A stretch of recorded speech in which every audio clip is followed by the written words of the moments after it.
ये question number 19 है जो एक्सरसाइज 3.2 का है। इससे पहले हम ये जो आप क्वेश्चन सब देख रहे हैं 18, 17, 16, 15 यानी क्वेश्चन नंबर 1 से लेकर के आज हम 19 तक 18 तक बना चुके हैं और इससे आगे हम आज देखेंगे। ये एक्सरसाइज 3.2 का है। मैं अभी आपको एक्सरसाइज दिखा देता हूँ, बस 1 मिनट देख लीजिए एक्सरसाइज, ताकि आपको पता लगे कि हम क्या पढ़ रहे हैं।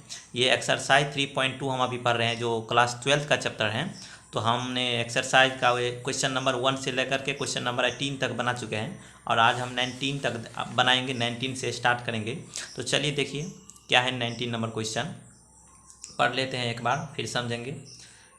A trust fund has 30,000। एक कोई ट्रस्ट फंड है, 30,000 का फंड है। कहता है that must be invested in 2 different types of bond.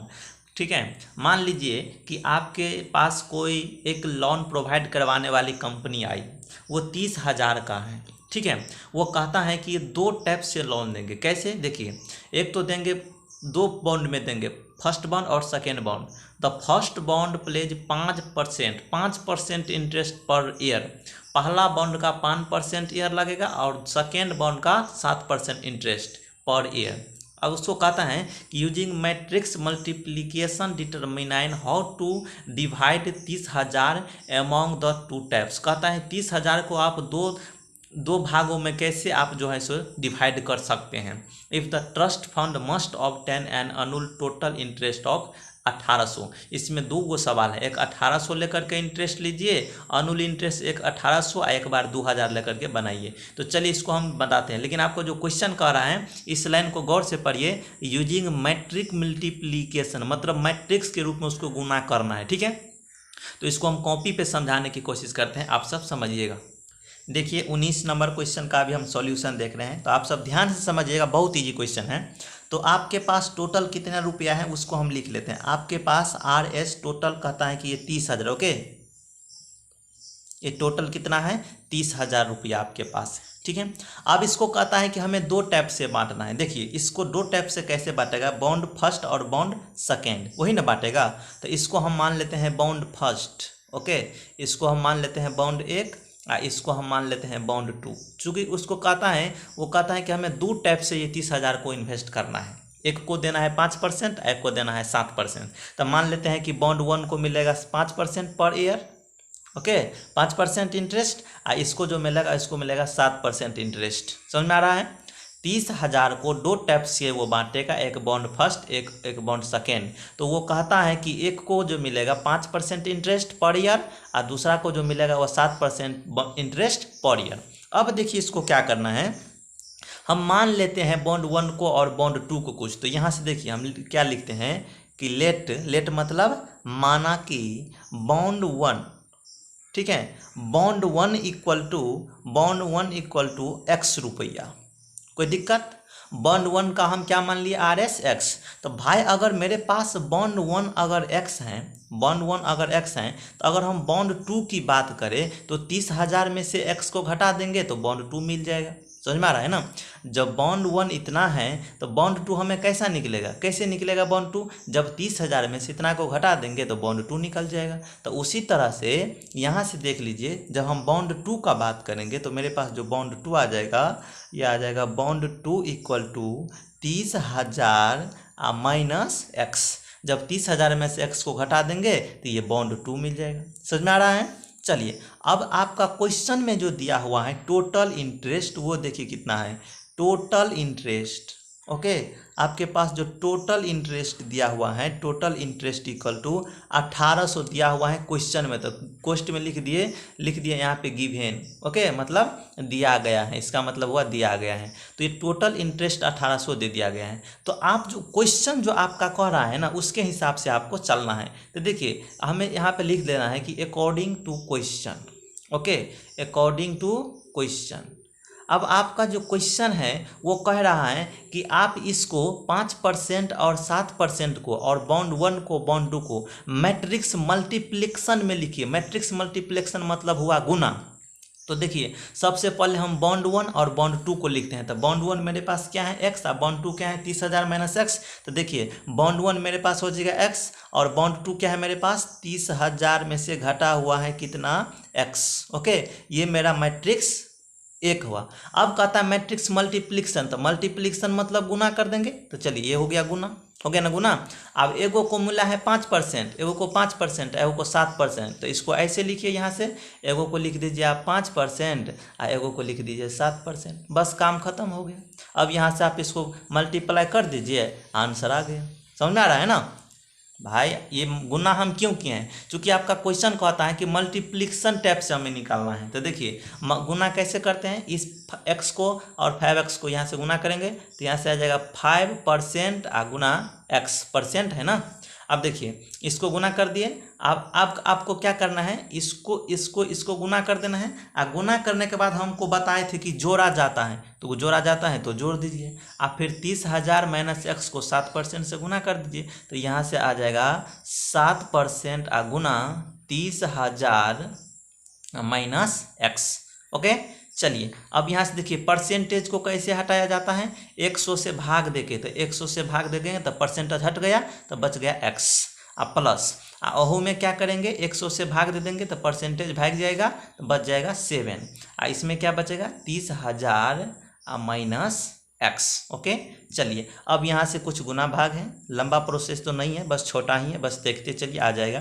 तो x को और 5 को गुना किए यहाँ से, तो 5x और बट्टे में कितना है 100 है, अब प्लस 7/100 से इस दोनों में हमें क्या कर देना है, गुना कर देना है। तो देखिए जब 7 से इसमें गुना करिएगा तो यह आ जाएगा 7 तिया 21, 21 से 1 2 3 4 गो 0, 1 2 3 4 0 आ गया, 7 से इसमें गुना। देखिए बट्टे 100 न इसमें भी जाएगा, तो इसमें क्या आ जाएगा बट्टे 100। ओके अब देखिए माइनस ये जो 7/100 है इसमें भी गुना करिएगा, तो कर दीजिए गुना, तो ये आ जाएगा 7x बट्टे 100, दोनों में गुना कर दिए। चलिए देखिए यहाँ से जो इसका ट्रस्ट फंड दिया हुआ है वो कितना है, 1800 दिया हुआ है। ये भी 1800 अपना लिखते चलिए, बाद में लिखने की ज़रूरत नहीं है, तो 1800 एक ही बार में लिखते चलिए, ठीक है, एक ही बार में लिख लीजिएगा तो अच्छा रहेगा, ताकि आपको दिक्कत ना हो। चलिए ये 1800 हम लिखते चलते हैं, क्योंकि अभी हम पार्ट ए को ले रहे हैं। अब चलिए अब यहाँ से देखिए क्या करेंगे, 100 को क्या कर देंगे, एलसीएम ले लेंगे, तो मेरे पास 100 एलसीएम हो जाएगा, तो यह आ जाएगा 5x प्लस 21 पे 4 0 माइनस 7x इक्वल टू 1800। नहीं कुछ तो बट्टे में 1 ले लीजिए और उसको क्रॉस मल्टीप्लाई कर दीजिए, कोना का नहीं गुना कर दीजिए। तो देखिए -7x में से जब 5x गया तो कितना बचा, -2x प्लस यहाँ पे क्या हो जाएगा, 21 पे 1 2 3 गो 4 गो 0। और जब 1800 को 100 से गुना करिएगा तो 18 को 1 को गुना करिएगा तो आ जाएगा 18 और 2टा 0 ई और 2टा 0 ई, तो क्या 0 1 2 3 4टा 0। ओके तो ये इतना आ गया। अब देखिए आगे क्या करते हैं, अब इसको देखिए हम क्या करेंगे, इसको कैसे घटाएंगे। तो ये जो है प्लस वाला इसको इस साइड भेज देते हैं, तो मेरे पास यहाँ से आ जाएगा 2x इक्वल टू यहाँ से हो जाएगा 18 पे 4 0 और माइनस यहाँ पे 21 पे 4 0। ओके 21 पे 4 0, तो यहाँ से क्या आ जाएगा मेरे पास -2x। देखिए 1 2 3 4 1 2 3 4, तो 4 गो 0 तो ऐसे ही आ गया ना, 4 गो 0 ऐसे ही। अब देखिए हमें क्या करना है, 11 में से 8 था, 8 3 11, तो कितना बचा 3, ठीक है, तो ये इतना बच गया, 1 में से 1 कट गया, लेकिन माइनस में से घटाए हैं तो माइनस का चिन्ह रहेगा, यहाँ से माइनस और माइनस कट जाएगा, तो x बराबर मेरे पास कितना आ जाएगा 30 पे 4 गो 0 अब बट्टे में 2, तो ये कितना आ जाएगा शायद 15,000 आ जाएगा। तो यहाँ से x इक्वल टू क्या आ जाएगा 2 1 2, यहाँ से 2 5 10 और 3टा 0, तो ये आ गया आपको 15,000 x का वैल्यू आ गया। जब x का वैल्यू 15,000 आ गया तो हमें ये बाउंड फर्स्ट आ गया। ओके तो मेरे पास क्या आ गया, बाउंड फर्स्ट इक्वल टू कितना हो गया 15,000 हो गया। ओके अगर हम बाउंड 2 की बात करें तो बाउंड 2 हमने क्या माने थे, बाउंड 2 हमने माने थे कि 30,000 माइनस x, तो यही x का जब वैल्यू बाउंड फर्स्ट का वैल्यू यहाँ पे रख देंगे तो बाउंड 2 भी निकल जाएगा। तो देखिए यहाँ से मेरे पास आ जाएगा bond 2 equal to 30,000 minus 15,000। Okay चलिए तो मेरे पास बाउंड 2 भी आ जाएगा, कितना 30,000 में से 15,000 गया तो कितना 15,000, बात खत्म। तो बाउंड 1 और बाउंड 2 का बात खत्म। अच्छा लेकिन एक दूसरा पार्ट भी है, बी पार्ट भी बचा हुआ है, जिसमें भी सेम प्रोसेस होगा। सेम प्रोसेस क्या होगा, देखिए हमने माने थे ये वाला बाउंड फर्स्ट और बाउंड सेकेंड क्या माने थे, 30,000 में से माइनस एक्स को घटा देंगे तो बॉन्ड 2 माने थे। और इंटरेस्ट कितना था, एक का 5% और एक का 7%। ओके, और दूसरा पार्ट में जो हमें दिया हुआ है इंटरेस्ट पर ईयर वो कितना दिया हुआ है, 2000 दिया हुआ है। ओके, ये आपके बुक में दिया हुआ है, दूसरा नंबर में जो क्वेश्चन दिया हुआ है ना, देख लीजिए यहाँ से, ये दिया हुआ है 2000 दिया हुआ है। अब बाकी का सारा प्रोसेस सेम रहेगा, कोई इसमें चेंज वेंज नहीं होगा, जैसे ये लिखे थे फर्स्ट पार्ट में वैसे ही लिखाएगा। ठीक है, चलिए अब इसको आगे सॉल्व कर दीजिए और आंसर आ जाएगा। तो देखिए जो 5x को यहाँ से तो आप सब जानते थे, तो ये आ जाएगा 5x%। Okay, plus 7% into 30,000 minus X equal to कितना है यहाँ पे 2000। ठीक है, चलिए अब इसको हटाते हैं परसेंटेज को, तो बटे में एक्स लेंगे और प्लस अहू में की करेंगे बटा 100 ले लेंगे, तो 60 बटे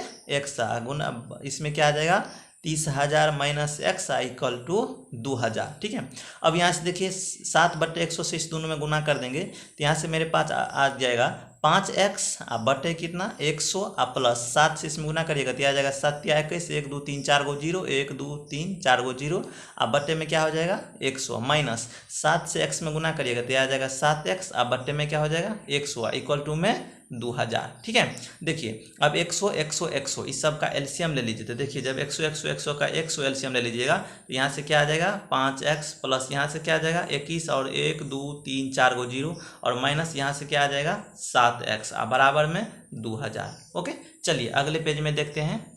देखिए ये माइनस 7x में से 5x को घटा देंगे तो कितना बचेगा मेरे पास माइनस 2x और प्लस 21 पे 4 गो 0।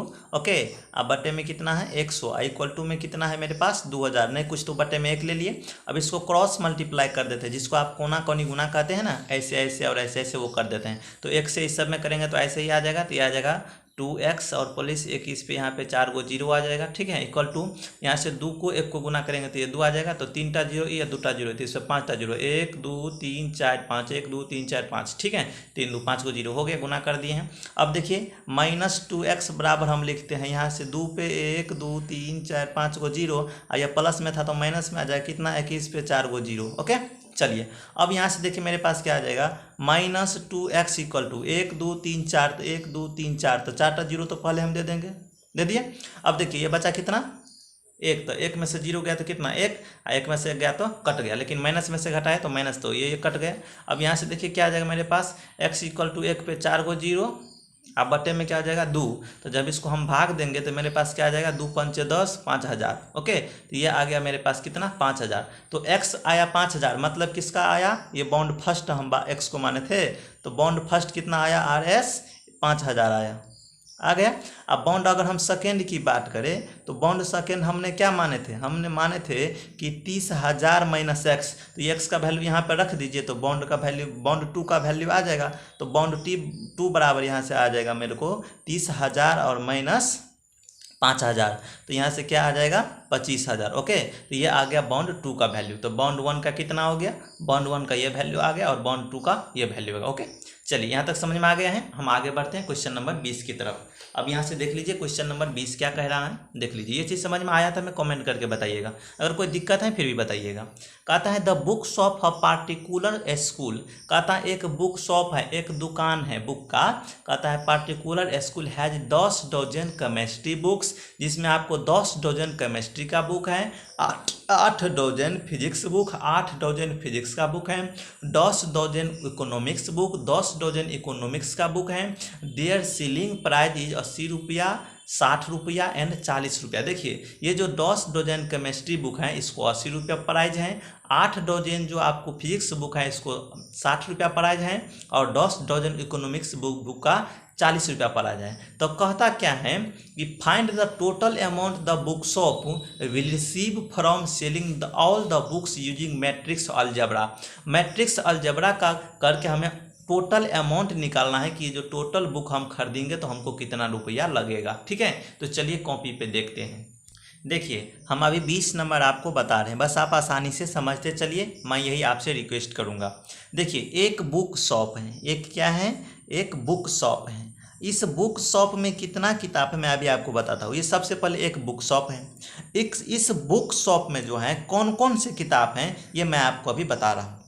ओके, देख लीजिए यहाँ से इस बुक शॉप में जो है केमिस्ट्री का बुक भी है, फिजिक्स का बुक भी है ना, सारे बुक ना है इसमें इंक्लूडेड हैं। तो इसमें केमिस्ट्री का बुक जो मेरे पास है वो देख लीजिए, इसको हम लिखते हैं केमिस्ट्री। ओके, देखिए केमिस्ट्री का जो बुक है वो कितना है, केमिस्ट्री बुक आपको कितना है 10 डजन। ओके, ये दिया हुआ है 10 डजन, आपके बुक में कह रहा था 10 डजन केमिस्ट्री का बुक है। तो डजन मतलब क्या, 12 को न 1 डजन कहते हैं। तो जब 12 को 1 डजन कहते हैं तो 10 को क्या कहेंगे, 10 गुने 12। तो इसको देखिए डजन को हटा देते हैं, यहाँ से लिखते हैं हम 10 गुने 12, तो ये क्या आ जाएगा 120।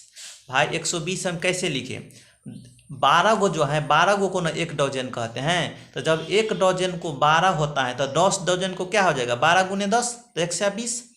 अब इसी शॉप में फिजिक्स का भी बुक है, किसका बुक है, फिजिक्स बुक भी है। तो इसमें देखिए फिजिक्स जो बुक्स हैं वो आपको कहता है कि 8 डजन है, कितना 8 डजन, बुक कितना है 8 डजन।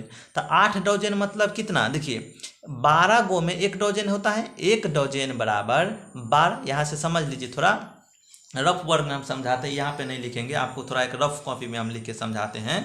यहाँ से देख लीजिए, 1 डजन में अगर हम बात करें कि 1 डजन तो इसमें कितना होता है 12। तो जब 8 डजन में बात करेंगे तो हो जाएगा 12 गुने 8 हो जाएगा ना। उसी तरीक़ा से अगर 8 डजन में हम बात करेंगे तो यह जाए 8 गुने 12, और यहाँ से क्या आ जाएगा 12 8 96। ओके, तो ये आ गया आपका फिजिक्स का। उसी तरह से आपके पास एक इकोनॉमिक्स का भी दिया गया है। ओके, तो एक इकोनॉमिक्स का भी दिया गया है,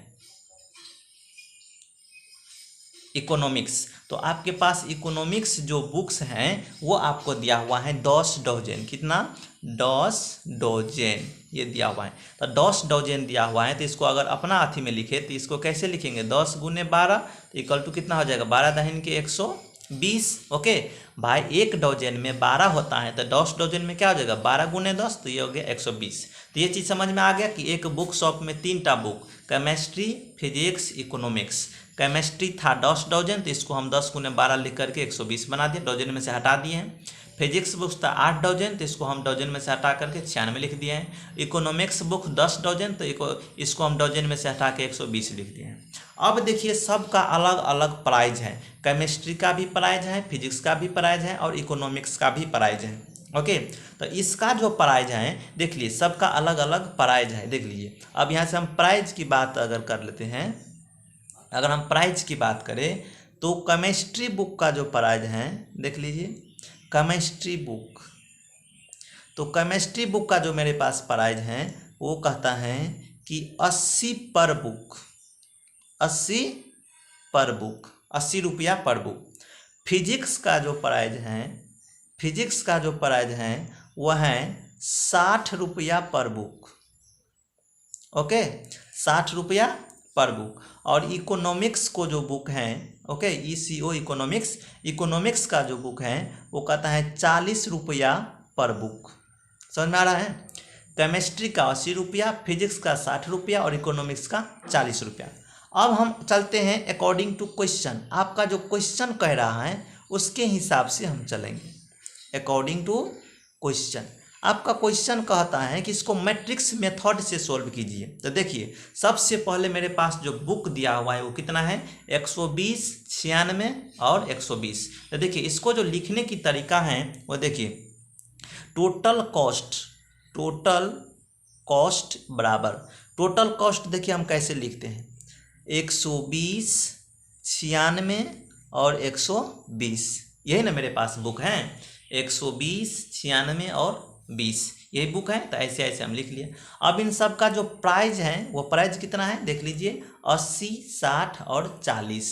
यहाँ से लिख लीजिए 80, 60 और 40। ओके, अब इसको गुना कर दीजिए, आंसर आ जाएगा। तो देखिए 12 को इसको गुना करिए तो 12 8 यहाँ से क्या आ जाएगा 96, तो ये आ जाएगा 9600। ओके, गुना करके जोड़ देते हैं। 96 को जब आप 60 को गुना करिएगा तो ये आ जाएगा 576 पे वो 0। ओके, प्लस जब 12 को 120 को 40 को गुना करिएगा तो कितना 12 चौके 48, इस पे भी 0 है, इस पे भी 0 है, तो दोनों पे क्या देंगे 2टा 0 दे देंगे। और जब इस सभी को आप जोड़ दीजिएगा तो ये आपको आ जाएगा 02016 ये आपका टोटल कितना आ जाएगा, टोटल कॉस्ट कितना आ जाएगा, इतना रुपया आंसर हो जाएगा इसका। समझ में आ रहा है? 20164 आप इसको जोड़ दीजिएगा। देखिए 0 को 0 को 0 को जोड़ेंगे तो 0, 0 को 6 को 0 को जोड़ेंगे तो 6, 8 को 7 8 7 15 आ 15 6 21 21 के 1 हासिल 2 तो 5 5 4 9 आ 9 2 11 1 12 9 2 11 11 9 20। ओके, तो यहाँ से ये कुछ आ जाएगा आंसर। तो टोटल कॉस्ट आपसे मांग रहा था तो आप टोटल कॉस्ट निकाल चुके हैं। आपको यही कह रहा था फाइंड टोटल अमाउंट, कह रहा था ना find the total amount. Okay, ये चीज़ हम निकाल चुके हैं। कैसे निकाले हैं आप एक बार उसको रिवाइज कर लीजिए या फिर से आप वीडियो को देख लीजिए स्किप करके, वहाँ से रोक करके आपको समझ में आ जाएगा। ओके, इस डोजेन में अगर कोई संदेह है तो हमें आप कमेंट में बता सकते हैं। भाई एक डोजेन में जो होता है ना, एक डोजेन उसमें आपको 12 होता है, तो अगर आपको 25 डोजेन कहे तो आप क्या लिखिएगा, 25 गुने 12 लिखिएगा ना। उसी तरह से हम इसको कुछ रफ वर्क में समझाए। ठीक है, चलिए अब हम आगे बढ़ते हैं। ये देखिए दोस्त 21 number question, the restriction on n, k and p show that py plus wy will be defined r। समझ में आ रहा है? कहता है कि n, k और p के ये जो है py प्लस wy इसको डिफाइंड, ये किससे परिभाषित है, इसका वैल्यू क्या होगा। देखिए हम आपको क्वेश्चन से समझा रहे हैं। आपका जो क्वेश्चन कहता है कि assume x y z w and p are matrices of order 2 गुने n 3 गुने k 2 गुने p n गुने 3 एंड p गुने k respectively choose the correct answer in exercise 21 and 22। ये जो आपको 2 गुने n दिया हुआ है, ये n का मान x का मान दिया हुआ है। 3 गुने k जो दिया हुआ है वो y का ऑर्डर दिया हुआ है। z का जो है वो क्या है, 2 गुने p है। n गुने 3 ये w का है, p का है p गुने k, ये सबका अलग अलग दिया है। आपको py प्लस wy को वैल्यू निकाल करके इसमें ऑप्शन में मिलाना है। तो चलिए पहले हम py और wy का वैल्यू निकालते हैं।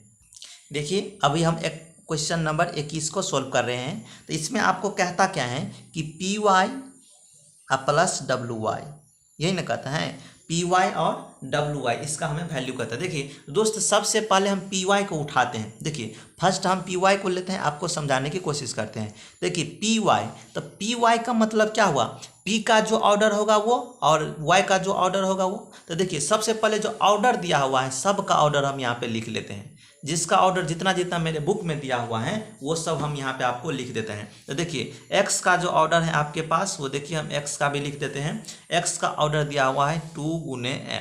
ओके, उसके बाद y का जो ऑर्डर दिया हुआ है, y का ऑर्डर है आप मेरे पास 3 गुने k, ये दिया हुआ है 3 गुने k। उसके बाद z का जो ऑर्डर है, z का जो ऑर्डर है मेरे पास वो z का ऑर्डर है 2 गुने p, 2 गुने p। उसके बाद दिया हुआ है w का, उसके बाद w का जो ऑर्डर है मेरे पास वो w का ऑर्डर n गुने 3, n गुने 3। उसके बाद है p का जो ऑर्डर है मेरे पास, p का ऑर्डर है वो है आपको p गुने k। ओके, p गुने k, ये इतना ऑर्डर आपको दिया हुआ है। ठीक है, चलिए हम यहाँ पे आपको सोच करके बताते हैं। p, तो यहाँ से देखिए p का जो ऑर्डर है तो p का ऑर्डर कितना है, p गुने k। इस यहाँ पे क्या लिखेंगे हम, p के जगह पे क्या लिखेंगे हम, p का ऑर्डर दिया हुआ है p गुने k। ओके, अब यहाँ से देखिए y का ऑर्डर, तो y का ऑर्डर देखिए मेरे पास 3 गुने k दिया हुआ है। तो यहाँ से हम क्या लिखेंगे, 3 गुने k, 3 गुने k। समझ में आ रहा है भाई, यही ना py का लिखे हैं। देखिए स्पष्ट में हम लिखते हैं p और y, कहीं हटा के लिख दिए हैं। p का ऑर्डर है p गुने k और y का ऑर्डर है 3 गुने k, 3 गुने k।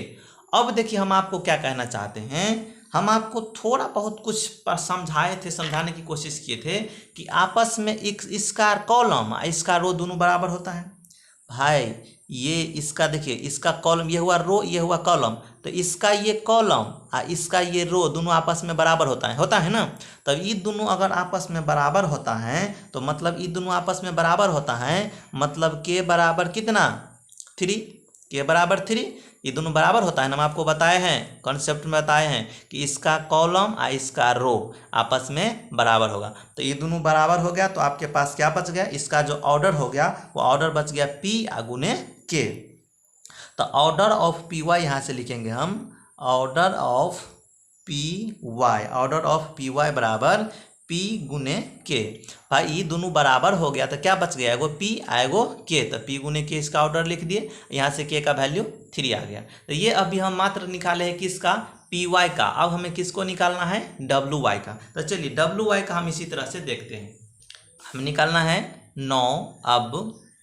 अब डब्लू और वाई, देखिए डब्लू का जो मेरे पास ऑर्डर दिया हुआ है वो कितना है, वहाँ से देख लेते हैं। डब्लू का ऑर्डर n गुने 3 है, तो यहाँ से डब्लू का ऑर्डर के जगह पे क्या दे देंगे हम, n गुने और 3। अब बचा y का ऑर्डर, तो y का ऑर्डर जो मेरे पास दिया हुआ है 3 गुने के दिया हुआ है, देख लीजिए ये y का ऑर्डर 3 गुने के है। तो यहाँ से इसका ऑर्डर हम क्या दे देते हैं, हम 3 गुने के।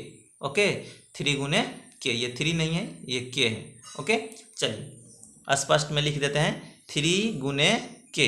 ओके अब देखिए हम आपको क्या बताए हैं कि इसका रो और इसका कॉलम बराबर होता है। इसका कॉलम है फर्स्ट वाला का कॉलम और सेकेंड वाला का रो, तो फर्स्ट वाला के कॉलम ये है 3 है ना, और इसका रो क्या है ये, तो ये दोनों आपस में क्या होगा, बराबर होगा। ये दोनों आपस में क्या होगा, इक्वल होगा। तो इसका जो आपका ऑर्डर हो जाएगा, इसका जो ऑर्डर हो जाएगा वो कितना हो जाएगा, और ORDER ऑर्डर इक्वल टू एगो बच गया n और एगो बच गया k, बच गया ना। ये तो दोनों बराबर हो जाता है, बराबर हो जाता है, तो एगो n और गुने k इसका ऑर्डर बच गया। तो जब इसका ऑर्डर, ये किसका ऑर्डर है, p का। तो अब देखिए हमें कहता क्या है क्वेश्चन निकालने के लिए कि P Y plus W Y निकालिए। तो पी वाई का ऑर्डर हम कितना निकाले थे, पी वाई का ऑर्डर p गुने k निकाले थे, तो यहाँ पे दे दीजिए p गुने के प्लस डब्लू वाई का ऑर्डर अभी हम कितना निकाले हैं, n गुने के, n गुने के। यहाँ तक समझ में आ गया। चलिए आगे बढ़ते हैं। ओके अब यहाँ से देखिए ऑर्डर ऑफ पी वाई, ध्यान दीजिएगा यहाँ से ऑर्डर ऑफ पी वाई जो होगा वो कुछ इस तरह से होगा कि order of P Y equal to order of W Y. Okay order of P Y order of W Y के बराबर होगा। इसका मतलब है कि p बराबर n होगा और k बराबर क्या निकाले थे हम, 3 निकाले थे, k बराबर 3 होगा। यहाँ से समझ लीजिए, समझ में नहीं आया है तो ये जो p है ना, ये p n के बराबर होगा, प्लस में है ना ये, तो ये p क्या होगा, n के बराबर होगा। जब गुना में रहता है तो ये दोनों आपस में बराबर होता है। अभी ये p जो है ये n के बराबर होगा, तो यहाँ से p बराबर n आ गया और k का वैल्यू हम 3 निकाल चुके थे। कहाँ से, यहाँ से देख लीजिए, यहाँ पे हम k का वैल्यू 3 निकाल चुके थे, ये k का वैल्यू 3 आ जाएगा। तो अब आपको ऑप्शन में मिलाना है कि p बराबर n और k बराबर 3 कौन से ऑप्शन में है, p बराबर n और k बराबर 3 कौन से ऑप्शन में है। तो देखिए p बराबर n और k बराबर 3 आपका पहला ऑप्शन में, तो आपका ए नंबर सही हो जाएगा। अब देखते हैं हम 22 नंबर, इसमें n बराबर p दे दिया है, तब कहता है then order of the matrix 7x - 5z is. तो देखिए उसी तरह से निकालते हैं इसको भी। यहाँ से देखिए 22 नंबर और ये लास्ट नंबर, इस एक्सरसाइज का लास्ट नंबर क्वेश्चन है। 22 नंबर में क्या दिया हुआ है, देखिए गिवेन दिया हुआ है कि n बराबर p, ये क्वेश्चन में स्पष्ट कर दिया है कि n बराबर p दिया हुआ है। और इसके बाद जो x y का सबका दिया हुआ था, यहाँ पे ऑर्डर हम लिख लेते हैं। ये देखिए हम सबका ऑर्डर लिख लिया, आपके बुक में दिया हुआ है। x का ऑर्डर ये 2 गुने n, y का ऑर्डर ये, z का ऑर्डर ये, w का ऑर्डर ये, p का ऑर्डर ये दिया हुआ है। आगे आपको क्या सोचना है, क्वेश्चन जो आपको कह रहा है ना उसके हिसाब से आपको सोचना है।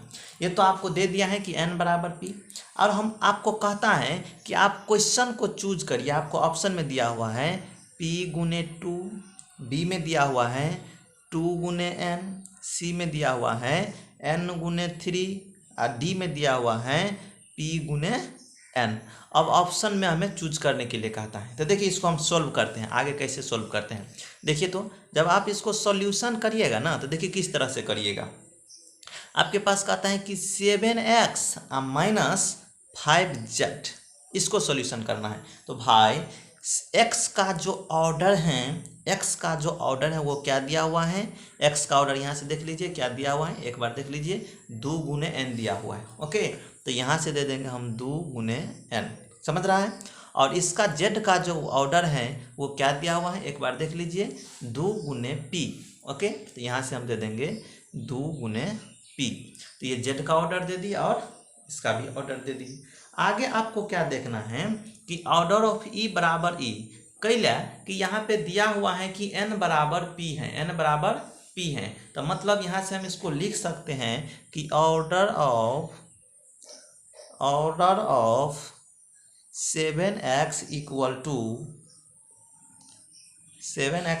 To order of 5z। अब वैसे भी अगर आप इस माइनस वाला को इस साइड करिएगा तो प्लस में दोनों आपस में बराबर हो जाएगा। तो इस साइड कर दिए इसको हम, प्लस वाला को इस साइड कर दिए, आगे है प्लस, माइनस वाला को प्लस में कर दिए, ठीक है। तो order of 7x equal to order of 5z। अब यहाँ से आपको क्या सोचना है कि n बराबर p, आपका क्वेश्चन से कह रहा है कि n बराबर की है p है, n बराबर क्या है p है, वो आपका क्वेश्चन ही कह रहा है, ठीक है। यहाँ से देख लीजिए, यहाँ से देखिए गिवन n बराबर p। तो आगे आपको क्या सोचना है और किस तरह से सोचना है, इस तरह से सोचना है कि इसका जो ऑर्डर है 2 गुने n और 2 गुने p, तो आप एक बार n के जगह p दे दीजिए, आप p के जगह पे n दे दीजिए, तब सेम चीज़ आएगा। देखिए यहाँ से लिखिए डायरेक्ट आंसर में अब हम लिखते हैं order of, okay, order of 7x minus 5z, 7x minus 5z। तो इसका जो ऑर्डर है वो है 2 गुने n, ये इसका ऑर्डर है, और इसका जो मेरे पास ऑर्डर है ये है 2 गुने p, ये है 2 गुने p। तो आप ये 2 गुने n है, तो ये n के जगह पे p दे दीजिए, चूँकि n बराबर p है तो n के जगह पे p दे दीजिए। तो देखिए या और करके ऐसे लिखिए 2 गुने p लिखिए, या इसको और करके लिखिए p के जगह पे क्या दे देंगे, p बराबर n है तो p के जगह पे 2 गुने n। तो या तो इसका आंसर 2 गुने n आएगा या 2 गुने p आएगा। तो देखिए 2 गुने p चाहे 2 गुने n आंसर में है, इस दोनों में से अगर कोनो मिल जाएगा तो आपका आंसर सही हो जाएगा। तो 2 गुने n ताकि चाहे 2 गुने p, तो ये p गुने 2 है, ये भी नहीं होगा।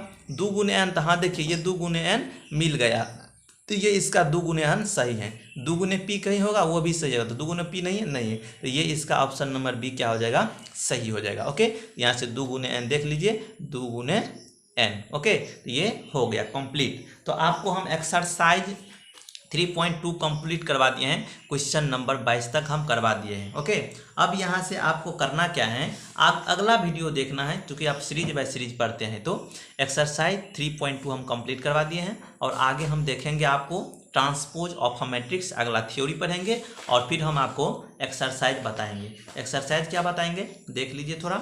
यहाँ से एक्सरसाइज 3.3 का हम एक एक करके क्वेश्चन सोल्व करेंगे। इसमें टोटल कितना क्वेश्चन है, टोटल देख लेते हैं। इसमें टोटल 12 क्वेश्चन। ओके, तो पहले हम थ्योरी पढ़ेंगे फिर एक्सरसाइज पढ़ेंगे। ओके, तो आज के इस वीडियो को हम यहीं पे समाप्त करते हैं, फिर हम मिलते हैं अगले अंदाज में एक्सरसाइज 3.3 को लेते हुए, एक्सरसाइज को समझाते हुए। तब तक के लिए बाय। और साथ ही साथ आप अगर अभी तक इस YouTube चैनल को सब्सक्राइब नहीं किए हैं तो कर लीजिए ना, प्लीज़ कर लीजिए, इससे आपको बहुत फ़ायदा होगा। और आप इस YouTube चैनल पे जो वीडियो देखते हैं कैसे देखते हैं, थोड़ा रफ वर्क में समझ लीजिए। यहाँ से डे 1, डे 2, डे 3 ऐसे कर करके चलता है। तो डे 1 देखिए, डे 2 देखिए, डे 3 देखिए, ऐसे करके देखते चलिए, आपका कंप्लीट कोर्स समाप्त हो जाएगा। ओके, तो चलिए हम यहीं पे समाप्त करते हैं।